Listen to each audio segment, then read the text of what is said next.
nation called Uganda, but particularly the world over. You're doing a great job. So friends, you're most welcome here. And I want to recognize the leadership of from Uganda. There is the Vice Chairperson of the National Planning Authority. He's here with us, Dr. Lule. We have the commissioners and directors from the various ministries of finance, Ministry of Energy, Ministry of Water and Environment. And we are glad that you're here and sharing with us this great afternoon. I want to note that Uganda, and in particular, the Science, Technology and Innovation Secretariat in the Office of the President recognizes the great initiatives happening around climate space across the globe. And hence wishes to participate meaningfully in shaping the narrative, especially around innovative approaches in dealing with climate change outcomes. In June this year, the Science, Technology and Innovation Ministry convened in Uganda the first Climate Technology Summit to develop Uganda's Climate Technology Strategy Framework. That was done, and some of the friends that are here in this room participated in that process. We have a draft strategy framework now in place, and that strategy is going through the validation process. And this validation process is taking different shapes and shades. And here today, we are doing that exactly. We are trying to validate this strategy and get your comments, your inputs, your guidance on how we take this forward. This particular event that you are here is really meant to capture your inputs, to capture your ideas, to capture your thoughts, so that as we go back home and we continue with the validation, we have a lot of guidance coming in from this gathering. So once again, thank you very much for choosing to come and share with us, to be part of this conversation. And we believe and strongly believe that you are going to add value to this conversation. And we look forward to your continued support, both in and out of the country. And I say all this for God and my country. Thank you very much, and best of the afternoon. Thank you. Thank you very much. Thank you very much, Peter. So, over the next few minutes, I'll be sharing this presentation with you. And it's always important to share the background of this. We flew 35 of some of the smartest people in the world around the climate space into Uganda and had a conversation with them asking, what do you think Uganda should do from an innovation perspective? Now, I don't want to bore you with the details that you already know. We all know what this means. Rising global temperatures, melting ice caps, sea level rise, extreme weather events, and how high emissions have continued to grow. And the question has always been, if this goes unchecked, what will happen? And we're seeing this happen today. Threats to biodiversity, lower human quality of life, adverse economic impacts, and socio-political risks. And all these things are happening across the world, and even more importantly, happening in Africa and in Uganda. And it's up to us to think around, yes, there's a lot of work that's happening, but how much more can we do? Because a quick comparison around what's happening in the world versus Uganda shows you that there's a lot more being done. Renewable energy, UK has over 200 offshore wind farm projects. How many of these are in most of Africa? China has lots of energy storage solutions. You have direct carbon capture, e-transportations, hydrogen fuel cells. All these things are being done all over the world. And the question is, how much are we doing, right? Smart agriculture, nature-based solutions. We have our part that we're doing, but it's possible to do so much more. And this was the foundation with which we started, where how much more as a country can we do?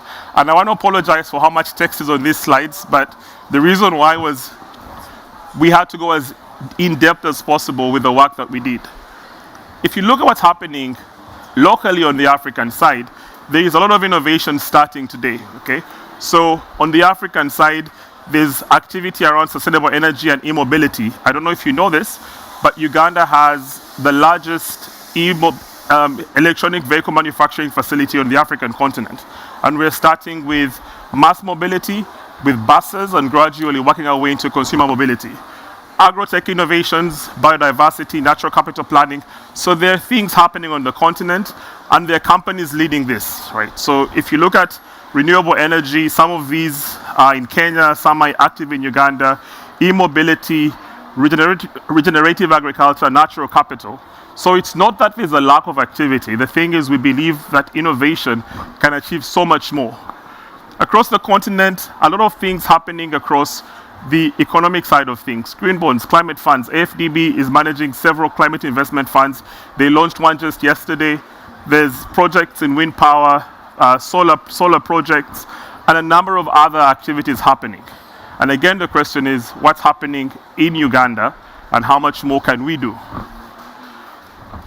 Uganda is a very interesting country. We have one of the highest climate-focused innovations, which means there's probably a lot happening, but the question is, what is the origination of these projects? Many of these are multi-country projects. Many of these are run by external companies. And what we seem to know is that unless we can localize, there's going to be a very big challenge, because the amount of intentionality around making sure these projects work continues to be limited, right? We're working on a regulatory framework, a law that will be put out soon. There should be a lot of access to more technical assistance around the climate space. And here's what we also know. Many of the ventures are focused in very particular areas. How much more can we do with technology? And that is the question that we ask ourselves. Oops. Yeah. So, a few other trends to note. We've had 33 million credits issued by Uganda. And again, the question goes, how many of these are actually local? We have a number of accelerator programs, jobs being created. But again, how many of these are actually local? And while there is impact, how much more can we create? Okay? These are companies in Uganda. Many of these innovators, Skira Motors, I think some of them are in the room. Mandulis Energy, Peter over there is making electricity from biomass, and a number of other countries organizing and supporting and trying to put the ecosystem together. So what we know is that it's not that there's nothing happening, but we know that so much more can be done. And these are the pillars that we want to be able to fix. One, access to finance. What we've realized is that a lot of the project developers or innovators and the financiers don't understand what the opportunity is around green financing. So in most cases, they look at these solutions as typical businesses, so they're not going to be very willing to finance. Secondly, there's challenges around uptake of green financing. Policy frameworks are not in place. A number of challenges, which of course are being worked on.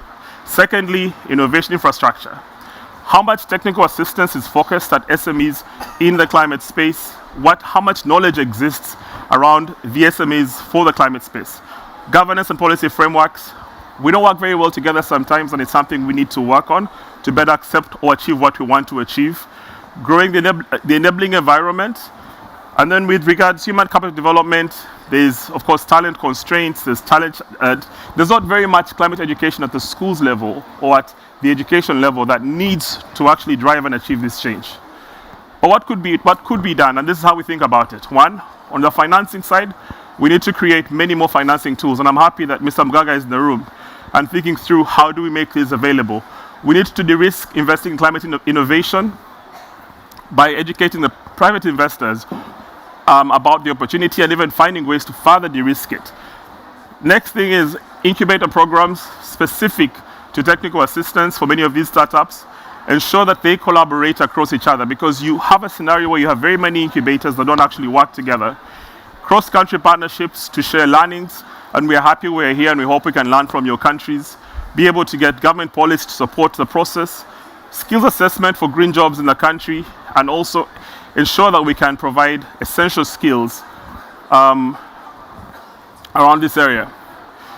To do this, what we're looking at is we need to be able to collect as much data to be able to make the right decisions, be able to create smart infrastructure so that we can have our own MRV in country, be able to have renewable energy integrated. Uganda has 100% renewable, but making sure that this can be packaged into actually climate projects. Supply chain transparency, we all know what's happening with the new Euro carbon tax and the possible impact on our exports.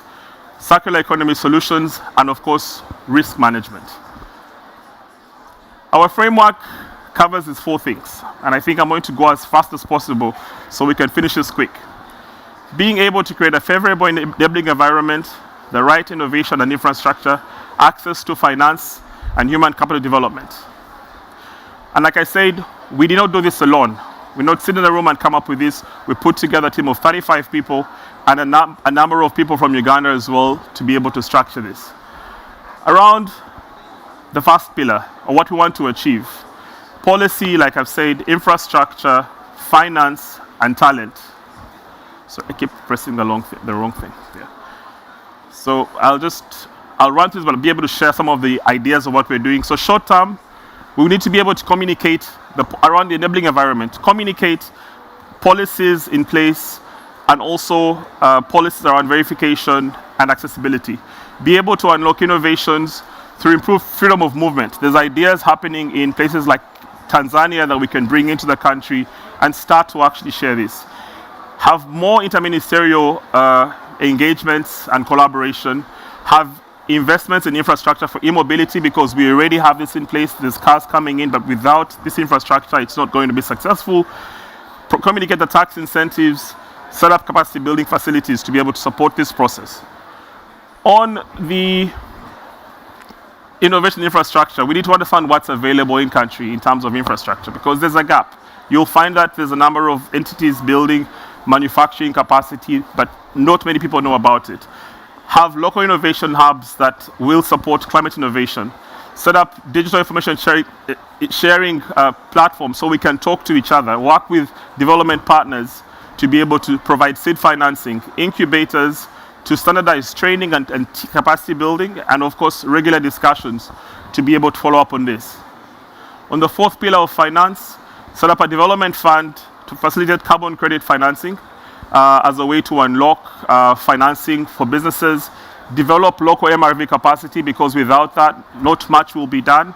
Debt for nature initiatives, MOUs with commercial banks to de-risk investment in climate projects, different financing vehicles for CapEx around climate projects, and incentives for the private sector to contribute or to access NDC financing. Human capital, again, get academia involved, be able to get as many partners building out what we need to. I will be wrapping this up in a second, but this is what we think we can achieve. More collaboration, more financing, more innovation, partnerships, and local MRV capacity. Just to share with you what we're doing today, this is 2 more slides. 1, we have set up the Uganda Climate Incubator, and this is going to start early next year, and the idea is 3 things. Democratize and localize projects development. 2, look at developing climate tech for MRV with full local capacity to manufacture in Uganda. 3, unlock financing by issuing high quality carbon credits and working with all the people in the room to be able to achieve this. We already have the space in place. This has been set up in Namamve. We have a partnership that we're working with Evercity to be able to start giving access to local developers to build out projects. And we have an initial fund with 5 projects in mind around e-mobility, traceability of coffee, conservation of biodiversity, battery recycling, and production, and renewable energy production. This, just to show you, is the KMC facility we already have in place. This has been completed and commissioned, and this is one of the projects that we want to very quickly start packaging and sending out there. And our ask today is, 1, partnerships with the different stakeholders around government agencies, funding institutions, projects developers, VBBs, and funding partnerships to be able to achieve this. I'm sorry I had to run through it towards the end. I think Salah had to leave. But I hope I've shared an idea of how we think as STI and what we think we can achieve together. And I want to thank you very much. Our next session will include our panel. Just to give feedback on this, I'd like to invite Mr. Salah on stage. Mr. Denis, good. Yeah, Dr. Brian Isabirye, Denis Mugagga, Peter Nyeko, Alexis. If you can come on stage, Mr. Jain. You can take this. I'll be the mixed. Perfect. And I think this can move around. This should take a few minutes. And the idea is to go around the room and share your opinions on what you've seen and your thoughts on what Uganda is doing and how you think we can make it better or be a part of it. Thanks. Can you hear me? Yeah. All good?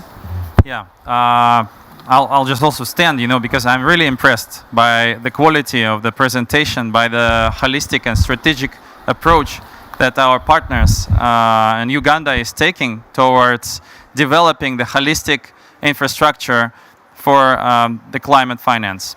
I've been speaking a few days ago at the African Development Bank event at the Africa Pavilion just nearby, and we were speaking about the problems that African countries are facing in trying to access climate finance. And the problems are the lack of capacity, the knowledge gap, the pre-financing gap, the trust issues as well, that we need to build trust. And so from what I've seen today from the David's presentation, I think everything that now Uganda is doing is addressing those issues, exactly the same issues that we were discussing a few days ago. And of course, having such a strong room, such strong partners is the key to success. So all of these issues can be truly addressed by the digital infrastructure. And we're happy to partner with STI, with David and others in Uganda and bring this infrastructure to Uganda. So it becomes the infrastructure belonging to Uganda, and together working on developing and bringing all the stakeholders and bringing investors. So I congratulate STI and everyone who is related to this strategy. It's very solid, it's very holistic, it's addressing the core problems that needs to be addressed to raise climate financing and establish the clean future for Uganda and the continent and the world. So congratulations.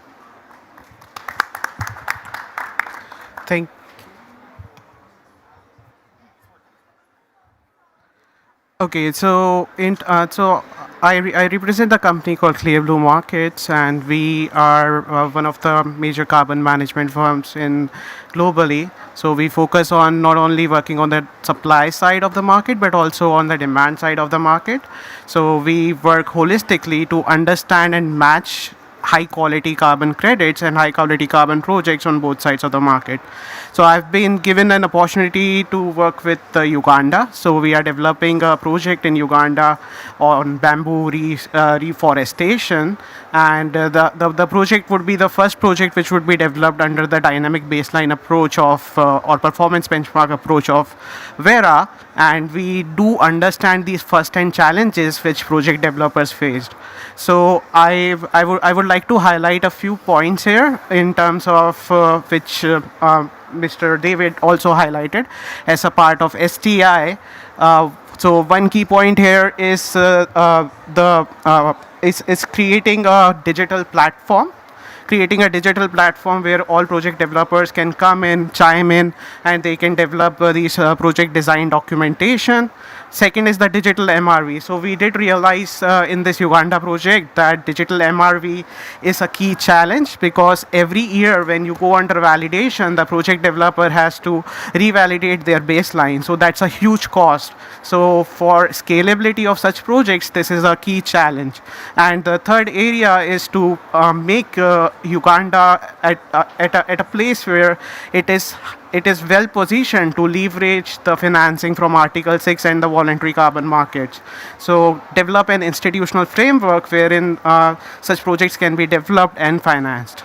Thank you.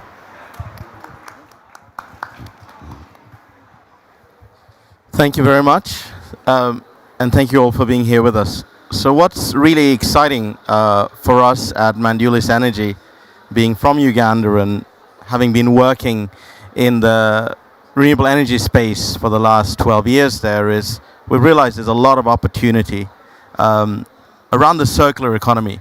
So not just waste to energy, which is a great one, agricultural waste, Uganda is an agricultural economy, waste from agriculture, be it dry or wet, going in, producing green hydrogen, producing biochar, producing enabling carbon dioxide capture for green concrete, for fast curing concrete, helping us look towards a future where we could actually have a lot of our infrastructure paying for itself. We could have our roads paying for themselves when they involve, green concrete, when they involved carbon capture and storage. We could have our hospitals, our schools, and so on.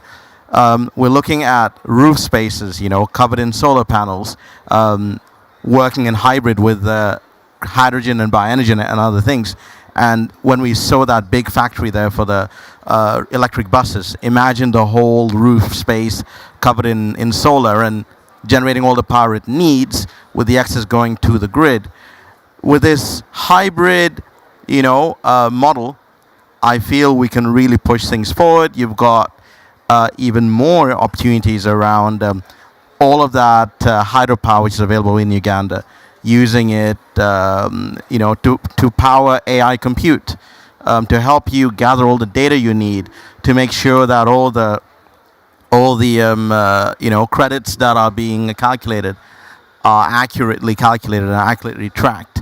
You've got so many opportunities to bring it all together. And what's amazing is the capabilities there in country to plug into whatever's going on globally, to cross-transfer knowledge both ways. And we're very excited to be part of it. We're very excited to partner with others as they get involved, and to share from our journey. Looking at clean cooking, looking at even, from electric cooking to clean cooking with stoves, to biochar production from clean cooking, and how that goes back into sustainable agriculture, biofertilizer, and so on. The circularity is possible in that country, and it's a great place to benchmark and scale from as we go globally. Thank you so much.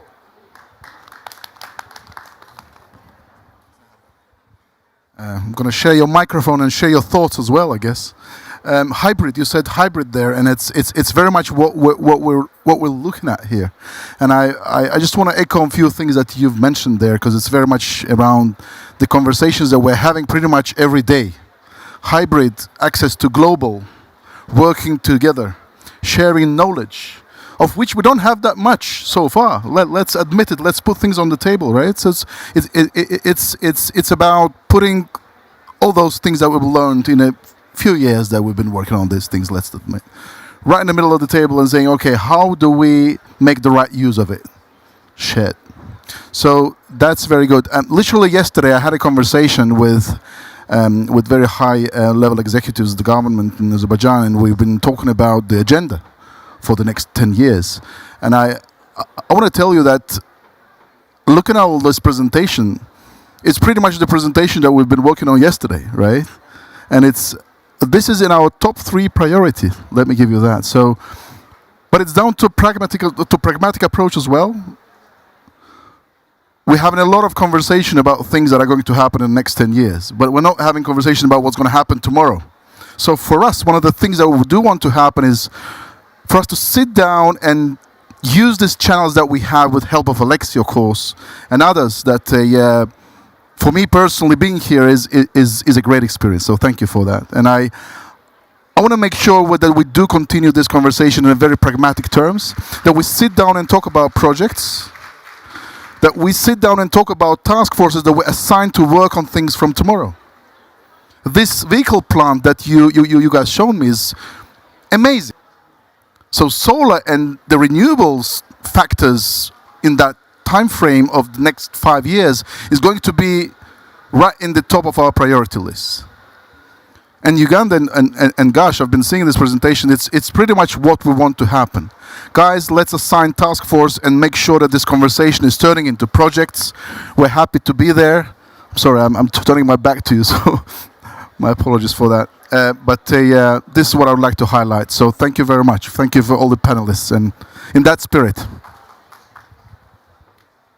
Thank you so much for inviting the Minister of Finance, Planning and Economic Development of Uganda to be part of this discussion. I'm really happy that our ministry, the Office of the President, is looking at our ambitions as the Minister of Finance in terms of raising climate financing for Uganda. Just to give you some figures,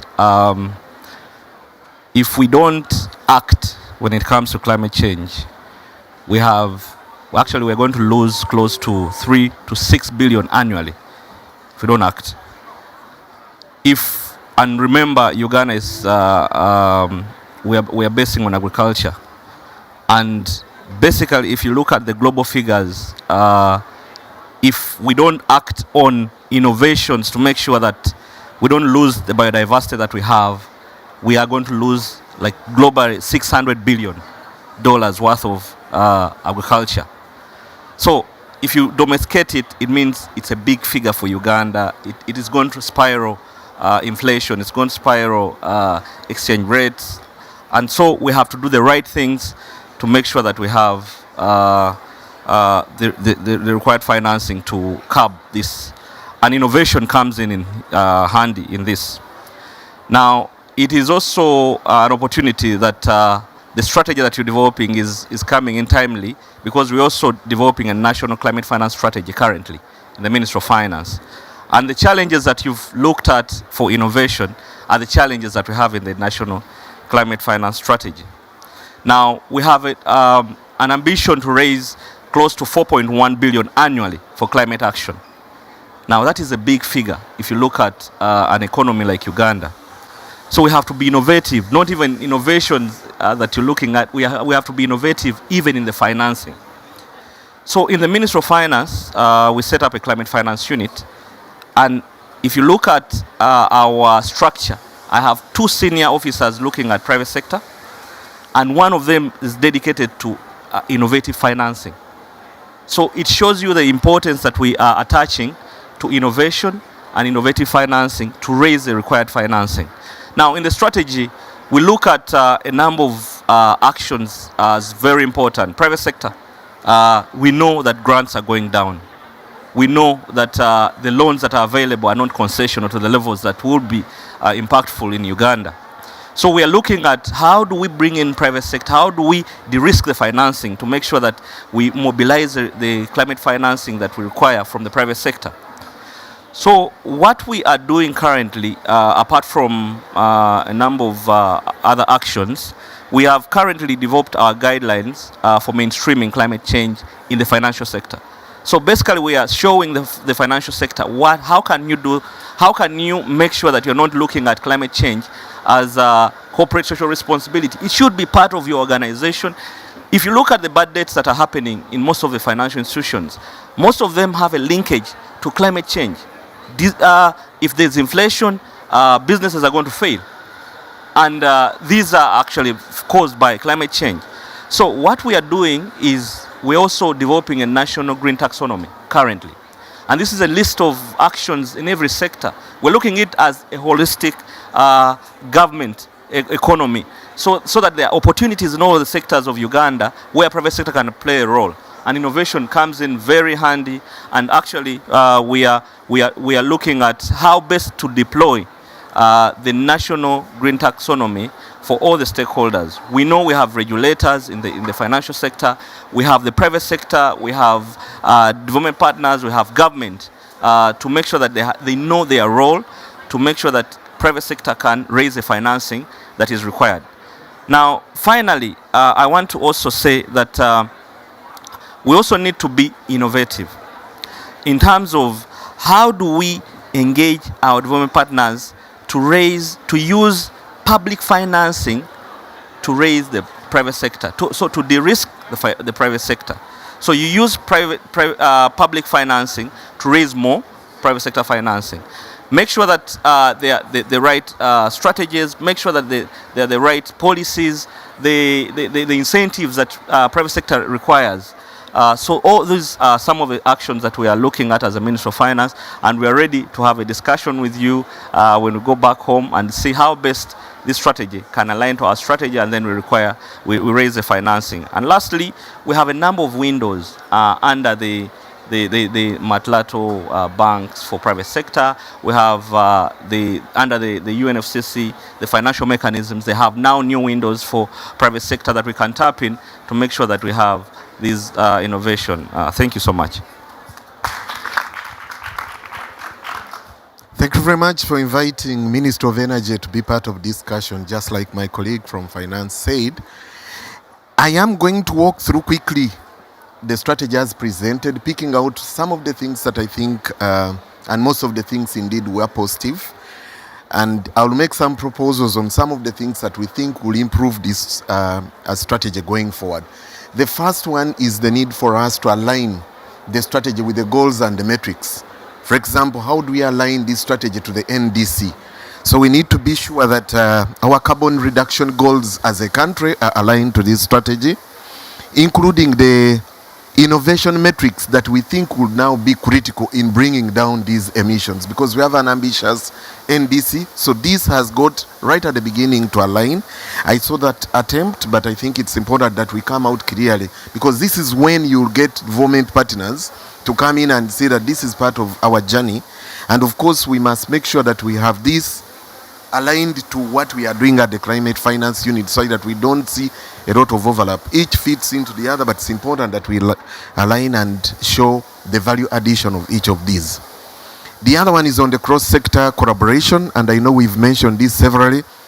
One of the biggest challenges that we have, particularly us in energy, is the PPP framework. Many projects will be mentioned even here in this conversation that we're having at COP. But once we come in, one of the biggest challenges of crowding in private capital is our PPP framework. How do we get this such that we can get funding or support that we need to drive our agenda? Allow me to take this on. It's not usual for me to have this on my head.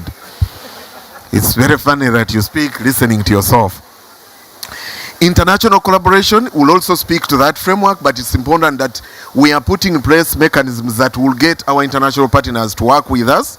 But in a country, it's important that cross-disciplinary innovations are structured, and I'm glad that this platform speaks to that, because you have people from private sector, from government, but also international partners. So on that, I think we are doing well right from the beginning.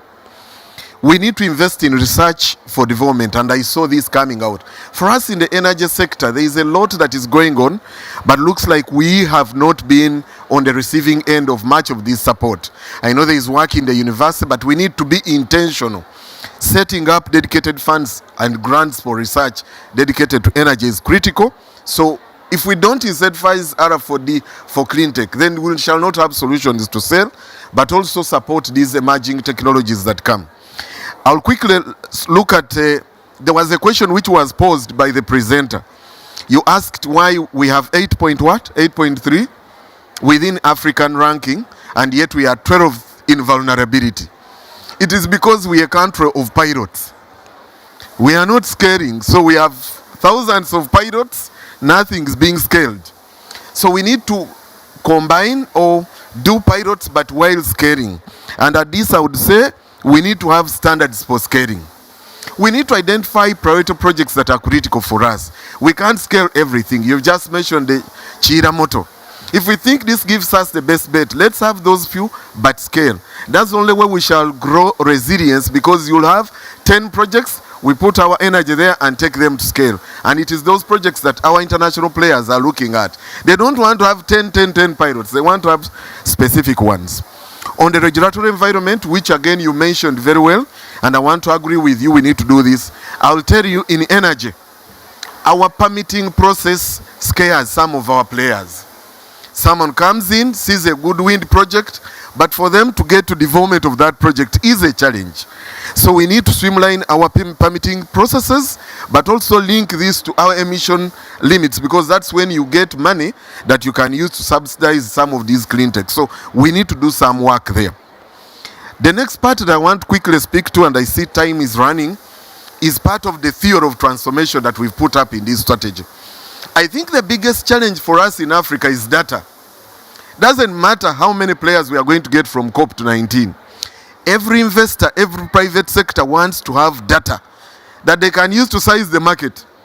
Now, we've mentioned data all through this, but it's not a dedicated pillar.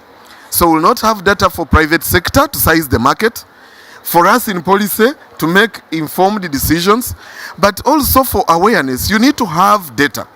And that's what we have a deficiency of. If you come to me and say you want to do 10 projects in renewable and you want data on these projects, I don't have that data. I know it is scattered. So we may want to be deliberate, have an affirmative pillar on data, information and knowledge. It's only when you have that data that you are able to do business. So these digital tools, and I'm glad my colleague talked about the digital tools, are critical. But in this trade of carbon, you need transparency. Transparency requires that you have data and you're able to share that going forward. So I'm about to finish. On public participation and awareness and engagement, this is very critical and we must speak to this. So we need to engage communities first to appreciate the framework that provides benefits to their projects, but to enhance them to participate and bargain in these projects. We know of some projects on carbon financing where those that are contributing to that cannot negotiate. So we need to be intentional on that. I know you've done a good job in the actions that we've listed on mobilizing finance. That's very good. So we need to be very clear. Can we set up a climate tech fund? A fund that is dedicated to growing these initiatives, both from pilot and scaling. And this then we will be able as a country to attract the blended financing, because then you'll have some grant in there, so private capital comes in because you've de-risked these projects. As I finish, there is this thing around climate markets that I thought I should talk about. Inclusivity. I think we must be intentional in our strategy on social and environmental justice, which speaks about issues of inclusivity, diversity, equity, inclusivity, leave no one behind frameworks. So all these must be structured in our document because donors are looking at this. How is our ESG framework around this? How can we support institutions that are contributing to have ESG frameworks that then attract private capital, but all other forms of capital? The last, very last, is a living strategy. This strategy must be living. We've already seen strategies that we do as papers and put the other side. So let us make it a living strategy that we can update. As we are achieving, we are adding its dynamic and its living. Sorry for taking too long, but you put me at the end. Thank you. Thank you very much. Can you hear me? Great. I would like to very quickly go to the room in case there's any comments or anything to add before we have a quick presentation from Alexis. Is there any comment, question, statement? If I may. Yeah. Oh, yeah. Perfect. Yes, we have a few minutes. Okay. That's I've learned a thing or two about making a speech, by the way, as well. There we go. You've mentioned pirates. With a budget of 4.1 billion, I want to be a pirate, man. Alex. So you were talking about triple P, and it's great because we have that. We have that in Azerbaijan, and we want to talk about. We want to enhance. I mean, we're going to need a separate conversation on this one, obviously, to be taken offline of this forum, I guess. But the importance of private engagement and our openness to private markets is very much at the center, and I'm with you on that.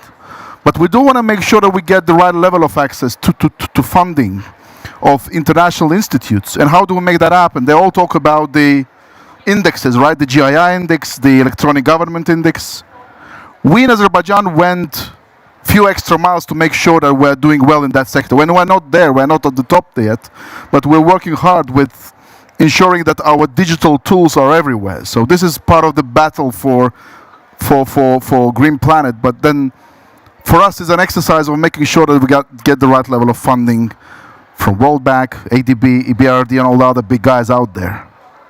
And unfortunately, I'm not able to show the slides that I've got here, but then I suggest we take this topic offline because triple P is something that we not only we welcome, we have a framework of ensuring that there's a technology connected to funding that we ensure from both that the government is taking part in, along with financial institutes that we are forming. VC, private equity is very much at the center of this game here. So this is a very good point. We're with you on that. So do take things offline with us. We'd like to have a conversation on that. Alexis, over to you. Thank you. Before Alexis, we have someone with three. I'll take the three only, then we'll move to Alexis.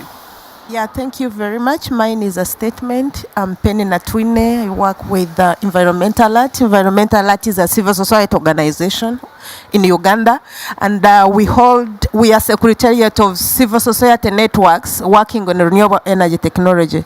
I'm happy that Ministry of Science came up with this, and I'm part of it. And I noted some few things I feel that I should mention. One is that I'm happy you have a working group to have this statement framework developed. I would wish that in this group we be part for inclusivity, which Commissioner mentioned, so that even civil society's work that we are doing is part of this. And secondly, in the teams of partnerships, the partnerships focused only on the private sector and international partnerships. Please let even local context be inclusive enough, and especially on the work of awareness raising, and of course even research. Civil society organization can also play a part on that, and cultural institutions. Thank you. Thank you very much. I'll come here. Thank you for your I came a bit late, so I missed the first part. But what I wanted to know is what is Uganda's policy towards the innovation when it comes to capacity building and gender issue?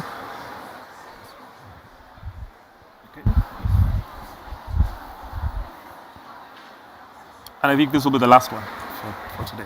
Thank you very much. My name is Kevin. I'm from Uganda Communications Commission. Mine goes to David and Denis, STI and Minister of Finance. Would we have, it's something that Alexis mentioned, or Jain, the demand side of it. Do we have any incentive, any financial help on the demand side? Because usually what the government does, it supports the industry at the innovation stage or the manufacturing stage. But we've seen that a lot of the technology that comes from clean, green technology is very expensive, like the EV. Do we have anything on the demand side to help the population pick it up and take it up in the human capital development aspect? Thank you very much. We'll take the last one at the back and then very quickly move. Are you okay, Alexis?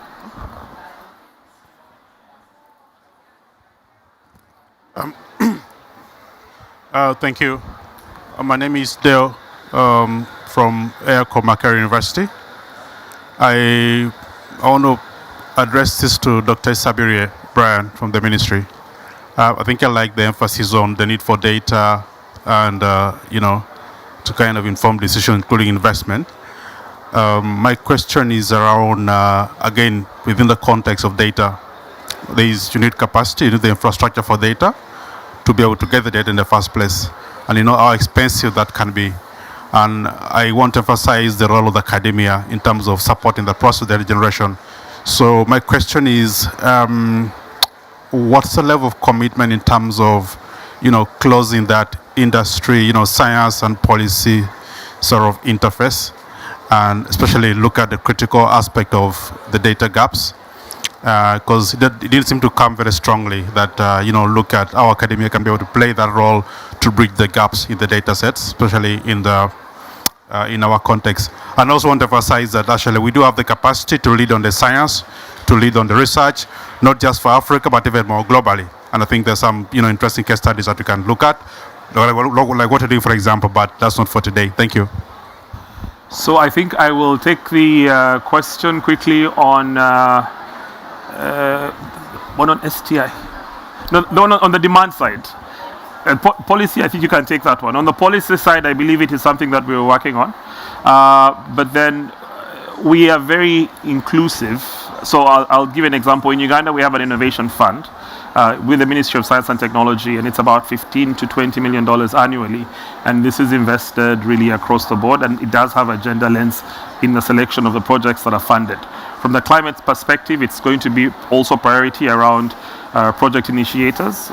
It will have a gender lens in terms of how many women founders and young founders are supported, because job creation is very important. And the problem is Uganda is one of those countries with, I think, almost 65% under, is it 50-something% under 14? It's a very high number of youth in the country. So it's key priority. Around the demand side, and this is for us very interesting, because on one part you have, of course, return on investment, but we're also thinking seriously about return on carbon. Okay, so with regards pushing the sales of many of these products, we are thinking, yes, on one part they have to be viable from a demand or purchase perspective, and we support through our science weeks, through driving market access for some of the innovators we work with, which is very deliberate, but also looking at how do we drive demand around the carbon credits and make that more revenue. From the aircore perspective, I don't want to say everything, but just to mention this, Aircore is a very interesting company. They capture weather data in Uganda and give very accurate reporting. Very interesting company. I'm sure you should talk to Jain after this. But yeah, so STI does have the Innovation Fund. Again, we work primarily with academia. We have support partners for every university in the country. And we believe most of the research that we are funding right now is from academia. We actually have a 5-step process. So initially you have research grants. If you're successful at building up your prototype, we then turn that into an investment fund. So you can access returnable grants. We're trying to work on fund-of-fund structures and things like that, so you can actually have more access to funding. Of course, we also know that government is not the best investor in commercial, early stage commercial entities, and are looking either at deploying through private sector partners, and all these are conversations that are currently in place. And I think because of time, I have answered all the questions. You have a comment? Okay, can we get the mic very quickly? And then you want to say something as well? Okay, yeah. Okay, so one key asset that you have is you have a very decarbonized grid. So essentially, for addressing your demand side need, what you can do is use this clean grid to generate credits on electric vehicle adoption and use it as an incentive mechanism. That has been used in Canada under clean fuel regulation, and the government can become an aggregator for such credits and can use that credits to kind of distribute incentives to people to adopt such technologies. Thank you very much. I'd like us to put ours together for the panel. Gentlemen, I'll invite you back to the audience. And very quickly, I'll ask, I mentioned something interesting, and I'll speak about this before Alexis does. Being able to effectively package and democratize project development is very important for our success. And we currently are looking at a partnership with Evercity to white label their platform, to make it accessible for Ugandan project developers to be able to quickly and easily package their products or their projects. This is something that is in the final stages, and I'd like him to share this with you as part of government, part of our stakeholders, to appreciate what it is we're trying to do. Alexis. Thank you, David. You know, I was so impressed by the STI strategy presentation that I forgot almost to introduce myself.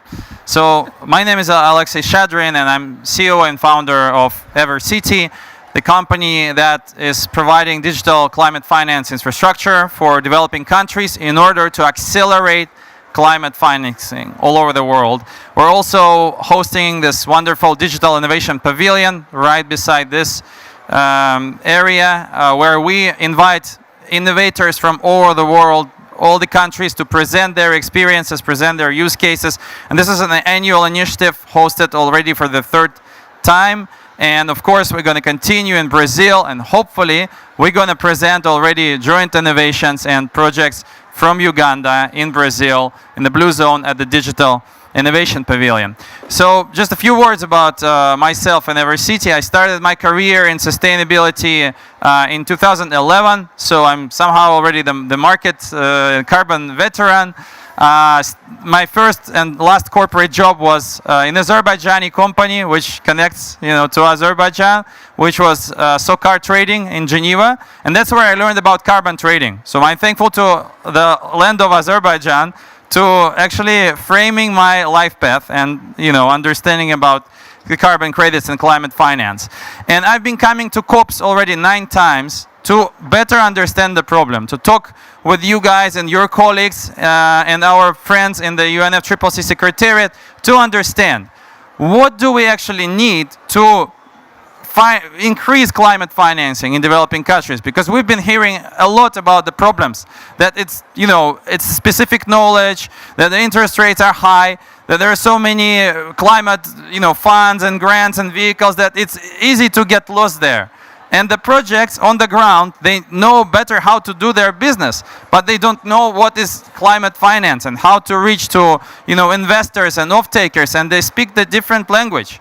So what we realized after all these consultations, after talking to your colleagues and together with our friends at the Secretariat, that we need to create a digital bridge, a sort of one window, one-stop shop for all the climate financing opportunities that a project can access without any knowledge, without any understanding of what is climate finance. And the capacity building here also is done in a new way. It's like a game. There are stages, and the project proponent goes through these stages like a game, and the capacity building is already there. There is education videos, education hints, so anyone doing projects on the ground without knowing what is climate finance can go through the process, be screened according to the taxonomy to understand better if this is a project, if this is a green project considered by Uganda, by the taxonomy of Uganda, and what exact vehicle is better to use to attract climate financing. So this is now all done with the technology. And the data is being collected throughout the process when it is done. And so the data points are there, and the data is transparently presented to investors that have access to the platform.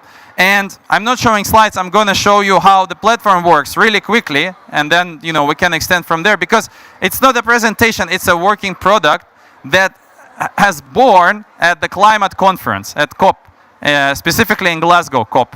And it has been developing since then based on your feedbacks and feedbacks of your colleagues from other countries from the global south mainly. So we'll see now a process how the project starts the journey and starting to add the project, choosing the stage of the project, whether it's like ground zero or already advanced. And based on that, the system gives the steps that needs to, the project needs to go through. And it all starts with the project idea node, the first structured document of the project that can help to understand which financing is better, whether it matches with taxonomy, and create a first structured description of the project, including the exact SDGs and SDG targets and the plan to achieve them, and choosing the impact indicator, because it's a very important framework for reporting, monitoring, and investors. And then all the MRV tools are plugged into our platform. The next stage is, some description of the project, more description, coordinates, and documents of the project that can be required by Uganda government and international standards. And once this is done, the project can see the providers that can help to audit the project, that can help to bring the projects further, like ClearBlue markets and many others, and also local providers, because by using the platform, local providers can learn how to do this, and they are guided, like the project, to become members of this business. And then all the providers are competing to start working with the project. So they provide better conditions. It's democratizing the provider space. And this is how it should be.